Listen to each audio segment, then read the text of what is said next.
Result কি SSC পরীক্ষার্থীরা? হ্যাঁ, টেনশন করো না, যেমন পরীক্ষা দিচ্ছে এমনি তো রেজাল্ট আসবে, তাই না? বাপ মা এত কইছে পড়তে, এত কইছে পড়তে, তখন তো মনে চায় নাই পড়তে। এখন এখন এখন কান্দ কি লাইগা? হ্যাঁ, তখন যে পড়াশোনা করার জন্য এত প্রেসার দিচ্ছে, এগুলা কি ভালো লাগে নাই? এখন এখন কিসের জন্য এত টেনশন? হ্যাঁ, ব্যাপার না, চিল চিল মুডে থাকো, বুঝছো? পাস করবা।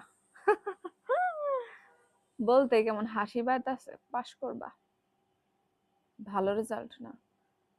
কারণ তোমরা তো টাইনা টুইনা ফাঁস করার চিন্তায় পরীক্ষাটা দিছিলা। হুম, আরে চিন্তা নাই এগুলা, এত প্যারা নিলে হইব? জীবনে তো কত কিছু দেখতে হইব না, আপস এন্ড ডাউন, এরকমই তো আসতে থাকবে।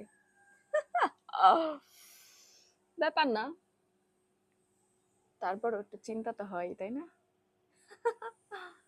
এই সিচুয়েশনটা তো আমাদেরও গেছে। তবে হ্যাঁ, আমরা তো বাবা মার কথা শুনে পড়াশোনাটা করেছিলাম, যেটা তোমরা করছো না।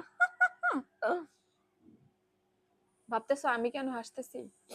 তোমাদের এই সিচুয়েশনটা দেখে আমাদের সেই পুরনো কথাগুলো মনে পড়ে গেল।